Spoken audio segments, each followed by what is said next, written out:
All right, today I'm excited to welcome Eric Torres to the show. Adam Adam, Torres. Adam, Oh, come Adam. on, man. Hey, let me Eric, let what me do you start got over. here? No, leave I this have in the cut. Leave this in the cut. Go again. Come on, the I best I of got the a intros. I got a friend named Eric Torres, so I've I been already thinking about like it you, all man. morning. Don't edit this out. Go ahead. Come on, take two. This is the fun stuff. All right, today I'm excited to welcome Adam Torres to the show. Adam, thanks for joining me. How's it going today? Man, I'm already liking you more and more. You got the beard, you got the intro, you got another Torres, probably my cousin on in your family. We're good. You guys are all related, right? Exactly. Absolutely. You might be Puerto Rican like me. Adam, introduce yourself to my audience and let them know who you are. The show, we like to talk about how people got to where they're at, what made Yeah. them what they are, but we got to know where you're at now to kind of make it make sense. So let me know who you are, and then we'll circle back and see how you got there. Fantastic. So, Brian, first off, thank you for having me on the show. And for everybody that's watching, definitely a big fan of the show. Make sure if you haven't subscribed yet, you better subscribe. My name, Adam Torres, AKA some people call me Eric, maybe. No, just playing there. But I'm a podcaster. I'm a media maven. I'm an executive. I started this journey about 9 years ago in the media side of business. And I've recorded over 6,000 podcast episodes. I know that sounds insane, but man, I did 6 episodes before I started this this recording right now. So I stay working, and I really just fell in love with what I call the sport of podcasting. And we could talk about that, talk about many things, but I fell in love with the sport. I fell in love with the idea of helping others share their stories, their message. In my opinion, we need more podcasters out there. We need more content creators out there. My personal mission is to hopefully inspire and encourage others to share their message, to share their vision with the world, because I don't believe you need to come from money, the right background, the right connection, I'm not into the elitist thing. If you were born with it, great. I wasn't, but I like to make sure that everybody knows that their story and their vision matters. So I mentioned I've done over 6,000 episodes. Our company's published over 400 authors. I cover conferences all around the world, some of the largest conferences in the world, like the Milken Global Conference in Beverly Hills. Just covered the FII Priority Conference. I'm in Miami right now. I'm based out of LA, but I'm in Miami right now. I just got done covering that. The president was there as the opening keynote. Elon Musk was there. All the top CEOs are all there. And I just want to hopefully share my story so that others know that they can do it, because I'll pause here, but I will leave you with this cliffhanger, Brian. I was absolutely started out as the worst podcaster on the planet, and I will pause there. I don't know about the worst possible podcaster on the planet. I think we all kind of No, claim. hold on. Okay. You bit. I threw out that line, and now I reeled you in. My first show was so bad, I didn't even use my name. I was so scared. Should I continue? Go ahead. I mean, all right, I'll concede that. At I least did. at least I used my own name. Listen. I did over 1,500 episodes on audio only, because I was so scared to be in front of a camera that if you turn on the camera, I was like, "Welcome to what's my name?" Well, I mean, we turned on the camera here, and I couldn't figure it out. So we're in the same Yeah, boat. but I was over 1,500 episodes in, man. There's a difference. I'm slower in learning curve. I saw the volume of episodes you've put out on Podmatch, and being someone, so I started it was like 3 years ago, and I'm in that 1,000 to 1,500 of my own episodes, different genres. Congratulations. That's a huge accomplishment. Most people, no, don't say most people No, quit by like 20 some. That's amazing. You're top right?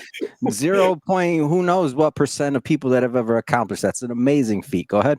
And I see, and you say it's 9 years now, so it all comes together a little bit. I thought I was putting them out at a clip. I mean, I was doing a show every morning. I was doing a couple interviews a week. I was doing all this stuff, and I saw 6,000. I was like, damn, man, that's a lot of talking. Yeah.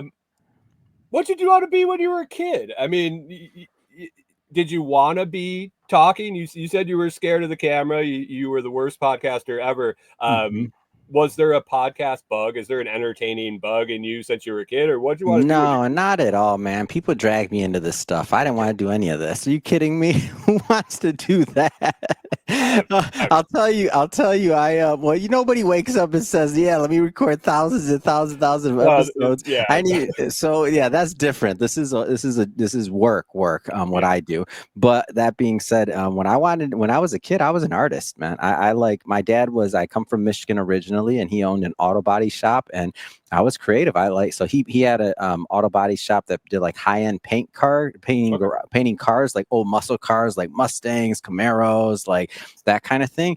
So I wanted to paint. So I grew up airbrushing. I was airbrushing, like when you go to school, I was the kid selling t-shirts, airbrush t-shirts way back when people wore my clothes. I just wanted to make things and make people happy. And so I kind of always had that entrepreneurial bug. And so that's some of my first businesses. I would have been hustling basketball or baseball cards, or just, buy them at one price, try and sell them at another. Like, I was always into the business side of things. But in terms of entertainment, fast forward many years, I was in finance for quite a few years, and I worked my way up in finance as an advisor.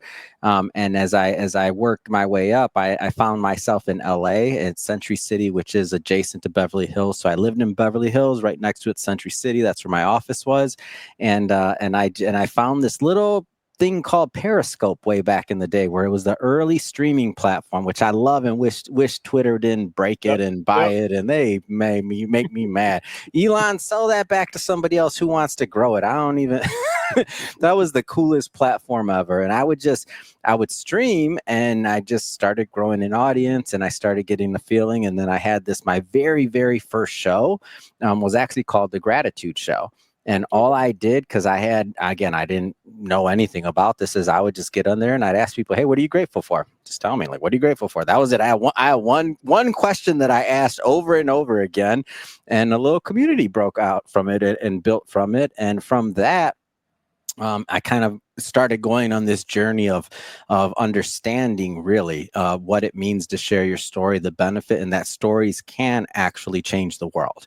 Like, that's what I learned from those early experiences. And then I am a God-fearing man. I'm definitely on the religious side, and I think there's another entity out there that is that I do answer to. And based on that, I just kind of seen some of the things that were thrown my way, like these super, like, uncommon miracle, like, just I'll give you an example. Remember I said how bad my first show was, and that literally I did not use my name?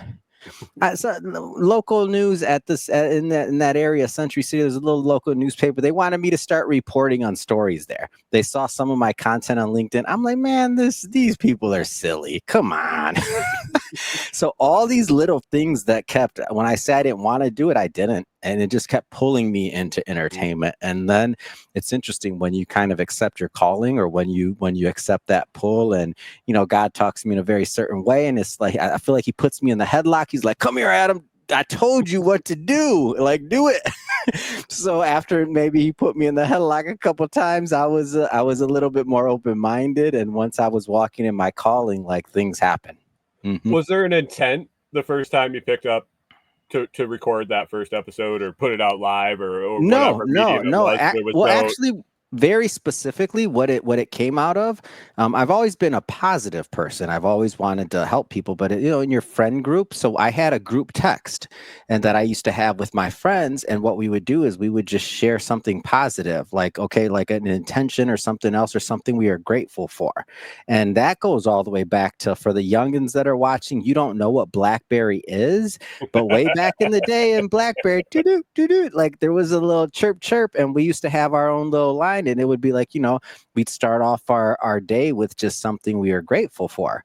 And so I kind of lost touch with some of those friends as time moved on. And I was just like, this Periscope thing is cool. And I was like, let's just see if I can, attract and manifest some other people that are grateful for things. And it grew from there based off of me listening to the audience.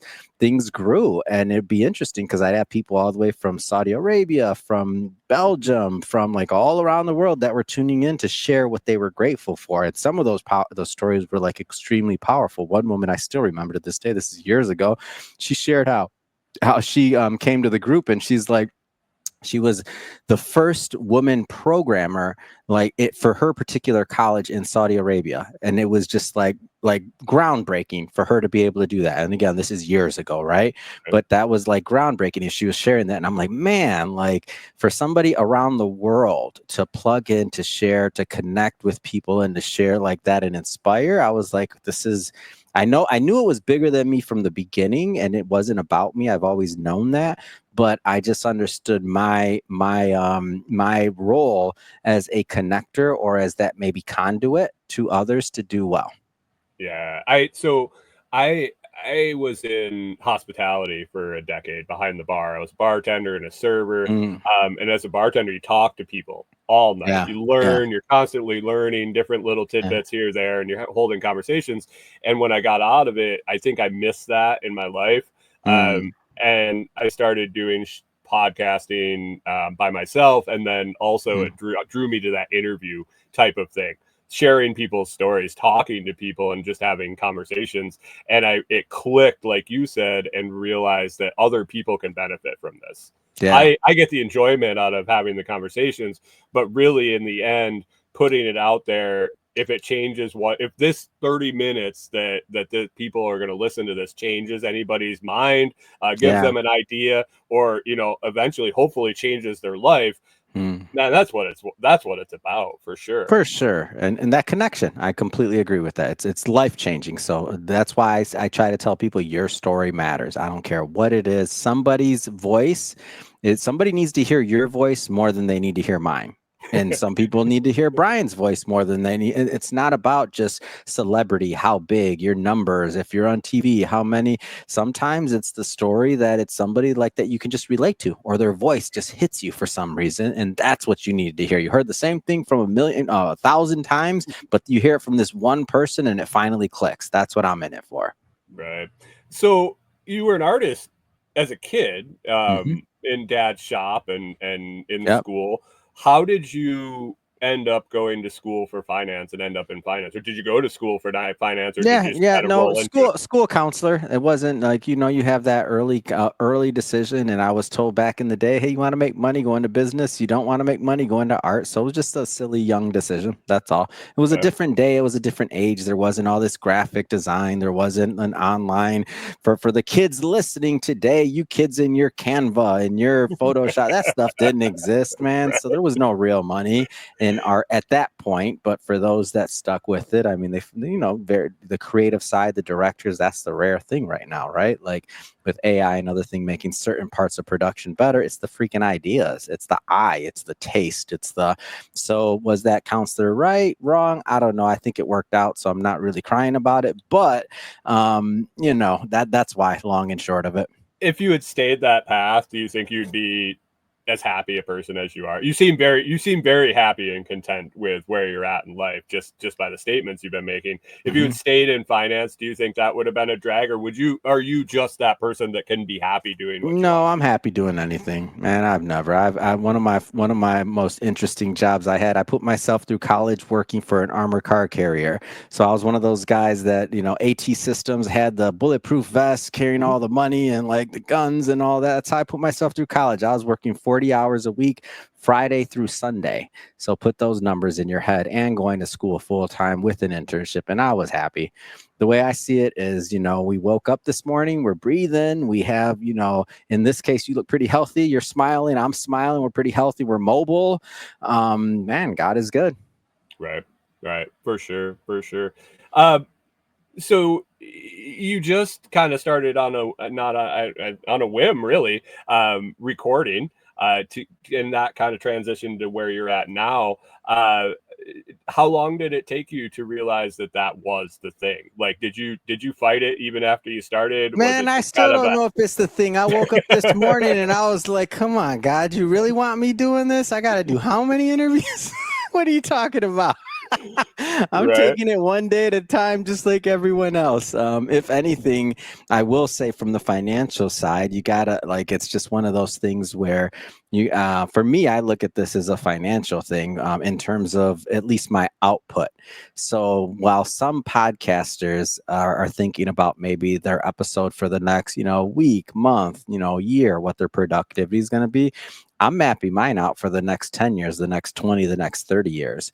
The way I see it is if I keep at the clip I'm doing, which is my goal, for the next 10 years, then I'll have another 20,000 episodes under my belt. If it's another 20 years, I got another 40,000 episodes under my belt. At that point, I'm approaching 50,000 episodes. I'm the first and only entertainer in the history of entertainment to ever amass a public catalog that large that can be accessed online for free at any point. So I'll give that caveat.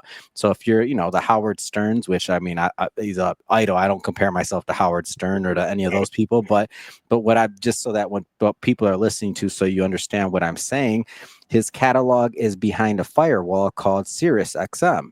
Or if you look at his earlier stuff, was it even recorded? Is it even accessible at all from the radio show days? Probably not, but I know that I can't go online and see a catalog of, he's done well over 50,000 episodes for sure in his career when you think about interviews, but is it accessible? Is it SEO optimized? Is it online? No. Right. So what happens when you do that? I don't know, but I'm going to keep working, and that's my mission. And I'm dedicated to find out. And it's not for me, by the way. It's not an ego thing on my end. What it is I know that some of the people, I'll give you an example. I just broke a story for this gentleman named John over at the Milken Institute, huge think tank. And we're talking about how a new report that just came out on better ways to get involved with philanthropy. Now, that was his first ever podcast interview. He's not in front of the kid, not because he's not in demand, not because he's not wanted, not because he just doesn't do them. So what that means is that episode that we created together, when people Google him, when his kids think about who he was as a person, when his grandkids, when one day he's no longer around and his great grandkids are thinking, hey, who was my great grandpa that worked at Milken Institute and did some great work in philanthropy, and they Google it or look him up, that's going to exist. Right. And that's happened in my life. Like, for example, I lost my mother. When I lost my mother to, actually, of all things, a natural disaster, to a tornado. So I lost my mother very unexpectedly. And I'll tell you, those podcast episodes I have with her, because I used to bring her on the show, those are my most cherished things. Like, if I ever have kids, which I hope to have one day, if I ever have kids, like, that's when they say, who is grandma? I'm going to be like, listen to that. That was your grandma. That was what she stood for. She was an amazing woman. I think it changed my perspective. So I do audio podcasts, I do the video, I do YouTube, and we had a homestead. My wife and I had a homestead. Now we're full time in an RV, and we're doing all sorts of different things. When I realized that I was leaving, I don't want to say a legacy, but a thumbprint out there forever. Don't be scared of it, Brian. I don't think legacy is the word I want to. But it's not pretentious. Like, there's a misunderstanding around the word legacy. Right. Like, because many people, when you think legacy, you think of Rockefeller, you think of Carnegie, you think of some of these titans in industry. But this goes back to my point. Everybody's voice deserves to be heard. Some people are going to be more inspired by your story than Rockefeller's story. So you are leaving a legacy. It's not just a little, I'm not saying you said little, but it's a thumbprint. It's a legacy. It's a legacy for others, for your time. And the reason why it's a legacy is because what we created right now today, we're now part of each other's legacy. Right. So all of the work that I do going forward is a reflection on you. All the work that you do going forward is a reflection on me. Our legacies are tied. Right. Yeah. Once I realized that, and it wasn't about me. Yeah. It was about what I'm leaving. And even if it's 100 years from now, what were people thinking back in 2020? What were people thinking? The rich people, and how did this happen in history? Whoever had access to paper, the wealth, the whatever, they wrote our history for us. And when I say they, there's no proverbial they. It just means the people that had access to whatever the tools were. If one, really, yeah. But I mean, even just the tools. Once upon a time, it was whoever had that tablet. Right. Once upon a time, it's whoever had that olive napkin or whatever it was. Once upon a time, it was who had access to books. Once upon a time, it was who had access to the computers to document. Now, in today's age, the beautiful thing is everybody gets to be a part of telling that. And when people reflect back, what not to get into conspiracy stuff, but if you think about some of the history that was either intentionally or supposedly erased, like it's going to be a lot harder to do. Because there's podcasters that are out there telling the story. There's other people doing interviews. You can't say this didn't happen. Why? Because we have interviews of POWs from what happened there. What do you mean? Like that person's lying? Like, listen to this. Anybody with any type of common sense knows he's not an actor. And then there's hundreds of these people. What do you mean? Right. How did you go about figuring out how to make it all work? How to put podcasting together to grow your presence, to get your message out? How did you go about learning that? Listening to your audience. If you got one person that's listening to you right now, you got 10 people. What do they want? What do they need? How can you add value to them? That's all it was. All of my best ideas. I'll give you some examples. We publish books. We do an anthology series. I've published over 400 authors. We weren't doing that like just because we came up with it out of a hat, like and pick it. Oh, that's a good idea. Our audience we've launched over 200 podcast shows. So on the agency side of what we do, we've launched over 200 podcast episodes as an agency. So clients come to us because they want to launch a podcast for their business or themselves. They come to us. How did that come out? And during COVID, I was doing an interview and the person's like, "Hey, Adam, I got a little bit more time and like what you guys are doing. Can you launch a show for us?" I'm like, "No." And then I thought about it and I'm like, "Actually, we can. We got a little bit of bench time because I'm not traveling as much. I'm not traveling as much because there's no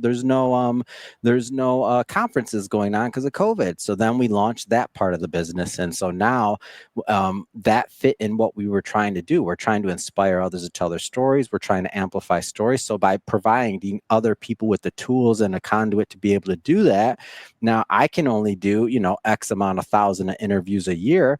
If I have a bunch of other podcasters that if they feel it's their mission and their duty to create a show and they have the inclination to do so, then I multiply that effect. You can't go on that journey alone. So it was aligned with what we wanted to do.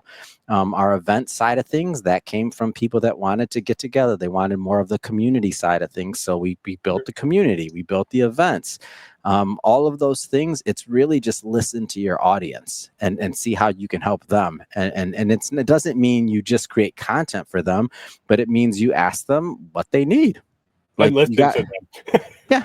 And actually listen to what they're saying. I have a pretty nice community built around it came through the podcast, and I reevaluate often. I actually shifted from 5 days a week to 1 day a week on my morning show, and I almost just packed it in. I was like, whatever. It wasn't a huge financial thing, and as I'm evaluating, is it worth the time? Is the juice worth the squeeze? That community, I could never give it up. The community that got built and formed around the show and stuck around through all the different transitions and all the bullshit that I went through, and that's invaluable. So for those that are listening, you gotta, like, that's your heart. Like, we went through transitions too. We did a lot of different things. That's your community. That's all you do is you listen to your community. My community wants from you may be completely different than what your community wants from you, like, versus what mine wants from me. So like, you just listen. Right. So we're here at 23, 24 minutes.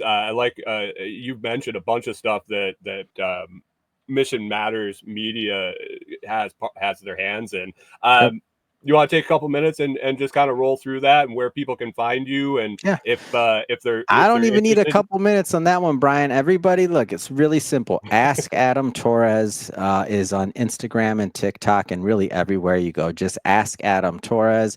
You'll sign up for our free newsletter. There's a link tree on there, plenty of links. There's free books, there's other books, there's all kinds of free reports, there's tips, there's newsletters, a bunch of free stuff. There's the podcast, there's We put out a ton of content, like I mentioned, and a lot of different niches too. So I host 8 different shows, everything from business to a startup garage show, an entertainment show, a tech show, a marketing show. So I mentioned the tech show already. Yes. So a luxury show, luxury and hospitality. So there's a bunch of different types of content there. So really, we have anything for everybody, in my opinion. And if you don't like my voice and you're like, I don't want to listen to this guy, guess what? Go to our website. We have hundreds of shows there. So you're going to find something on the platform. It's all curated content. And I like to believe we have a lot of great dedicated podcast hosts. But again, easy. Go to my Instagram, Ask Adam Torres, connect, shoot me a DM. Say, hey man, I saw you on Brian's show. I love to connect. I love to hear your feedback, and I love to know what you're working on as well. Awesome. Adam, I appreciate you coming on. I'll have links to your Instagram, and I encourage people to go check out your stuff and connect with you, and to check out all the shows that you have going on. There is a list. I was looking at your website there, and I was like, it just kept going. It kept going. I'm like, okay, man. Go down the rabbit hole, baby. Just start on Instagram and send me a message and say, I like rabbits. I don't know. Awesome. Adam, I appreciate you being here. I'm sure we'll talk again soon, and I hope you have an awesome day. You too, Brian. Appreciate you.